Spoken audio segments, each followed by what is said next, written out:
বন্ধুরা, আপনাদেরকে অসংখ্য প্রীতি এবং শুভেচ্ছা জানিয়ে আজকের হেলথ কেয়ার এপিসোড আরম্ভ করছি।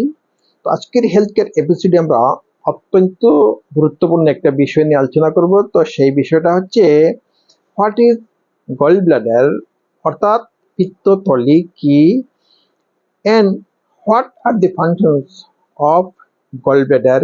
পিত্তথলির বা গল ব্লাডারের কাজ কি?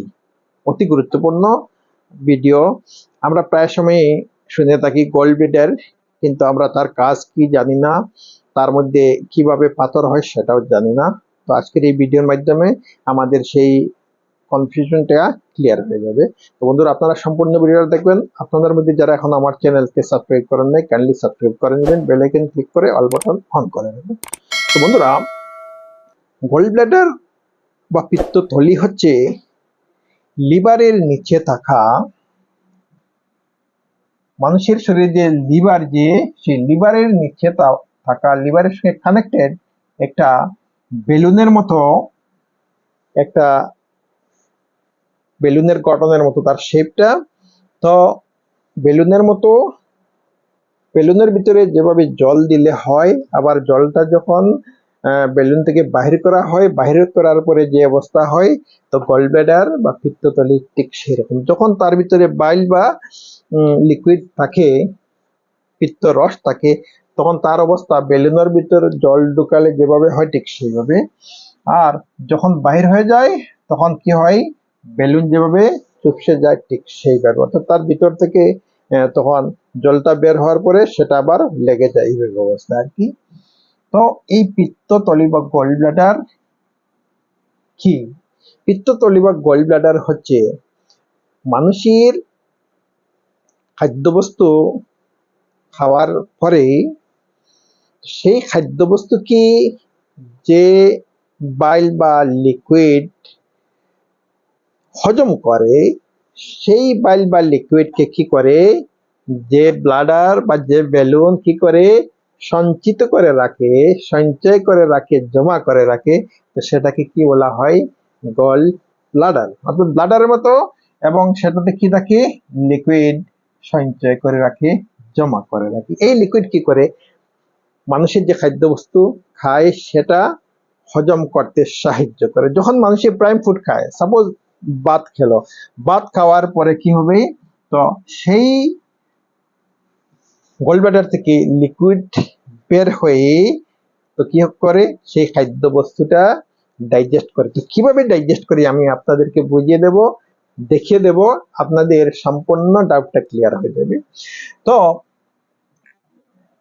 গলব্লাডার লিভারের ঠিক নিচে থাকে, এইভাবে। এই হচ্ছে তার এই লিভার। তো লিভার কি করে, বাইলটা লিভার প্রডিউস করে। লিভার লিকুইড যে বস্তু, যেটা পিত্তথলির ভিতরে যে তাকে, যে লিকুইড যেটাকে পিত্ত বা ইংরেজিতে বাইল বলা হয়, তো এই বস্তুটা এই লিভার তৈরি করে। লিভার তৈরি করার পরে তো লিভার থেকে এই যে আমরা পাইপ দেখছি সবুজ কালারের, তো এই পাইপের মাধ্যমে কি হয়, সেই লিকুইড গুলো এসে পিত্তথলির মধ্যে প্রবেশ করে। তো লিভার বাইল প্রোডাক্ট প্রডিউস করে, এবং প্রডিউস করার পরেই সেই বাইল বা তরল যে বস্তু, যেটা পিত্ত, যেটা সেটা সেই থলির মধ্যে এসে প্রবেশ করে। তো আমরা বুঝতে পারলাম এই বাইল বা লিকুইড কে তৈরি করে? লিভার তৈরি করে। লিভার থেকে কোথায় সঞ্চয় করা হয়, জমা করা হয়? সেই পিত্ত তলির মধ্যে। পিত্তথলি তারপরে কি করে, সেই লিকুইড গুলাকে মানুষ খাদ্যবস্তু খাওয়ার পরে কি হয়, সেই খাদ্যবস্তুটা কি হয়, মানুষের এই যে স্মল ইন্টেস্টাইন, এই পোরশনটা হচ্ছে স্মল ইন্টেস্টাইন। খাদ্যবস্তু খাওয়ার পরে সেই স্মল ইন্টেস্টাইনে যায়। তো যাওয়ার পরে পিত্তথলি থেকে কি হয়, এইভাবে ফুটা ফুটা হয়ে কি হয়, রসটা বের হয়। বের হওয়ার পরে কি হয়, সেই মানুষের খাওয়ার যে খাদ্যবস্তু সেটার উপরে গিয়ে পড়ে। খাদ্যবস্তুর উপরে পড়ার পরে সেই খাদ্যবস্তুটা কি হয়, হজম হয়, ডাইজেস্ট হয়। তো এইভাবে যখন যায় তখন কি হয়, পিত্তথলি লিকুইড যাওয়ার পরে একদম কি হয়ে যায়, খালি হয়ে যায়। খালি হয়ে গেল, তো আবার কি হবে, একটা বেলুন থেকে যেভাবে জল বাহির হওয়ার পরে অবস্থা হয় বেলুনের, ঠিক সেইভাবে খাদ্যবস্তুর মধ্যে যখন গিয়ে কি হয় সেই বাইলটা বা লিকুইড বস্তুটা পড়ে তারপরে খালি হয়ে যায়। আবার কি করে লিভার সেই বাইল তৈরি করে, লিকুইড তৈরি করে। তো তৈরি করার পরে ধীরে ধীরে ধীরে আবার এসে কি হয় সেই পিত্তথলির মধ্যে জমা হয়, অর্থাৎ রস যেটা, পিত্ত যেটা বা বাইল যেটা জমা হয়। আবার আমরা যখন কোনো খাদ্যবস্তু আমরা গ্রহণ করার পরে সেই খাদ্যবস্তুটা আমাদের স্মল ইন্টেস্টাইনে যাবে। তো আবার সেই পিত্তথলি থেকে কি হবে, রস বের হবে।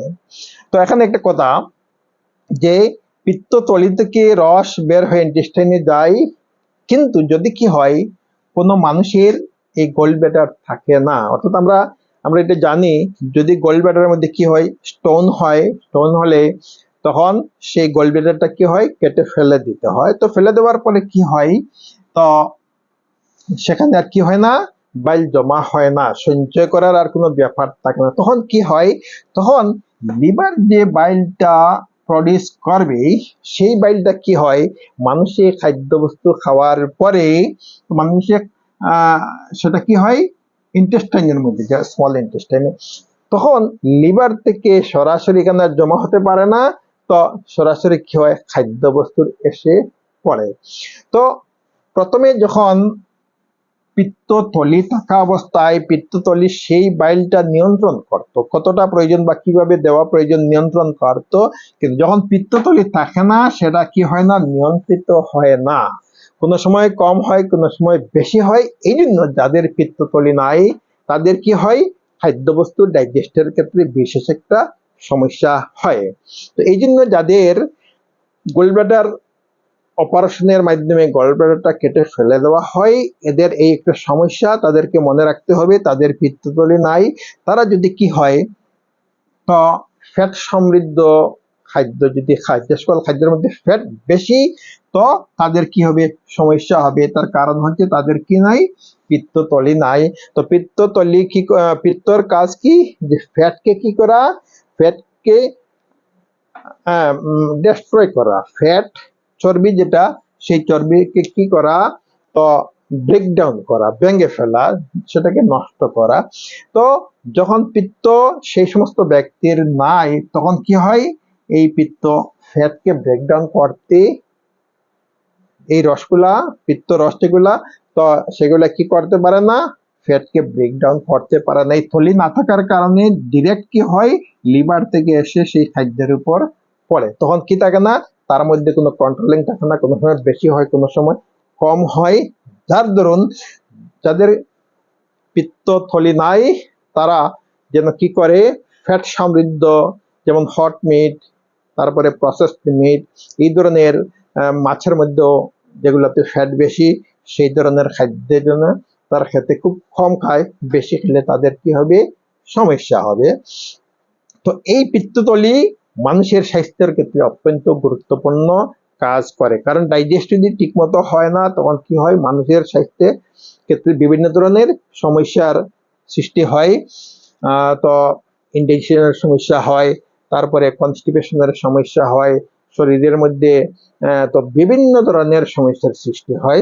তো এই পিত্তথলি মানুষের স্বাস্থ্যের ক্ষেত্রে অত্যন্ত জরুরি। বন্ধুরা, এই হচ্ছে মানুষের পিত্তথলি, এবং আমি পিত্তথলির কাজ কি, কিভাবে কাজ করে, পিত্ত কিভাবে তৈরি হয় বললাম। আশা করি আপনাদের বুঝতে অসুবিধা হবে না।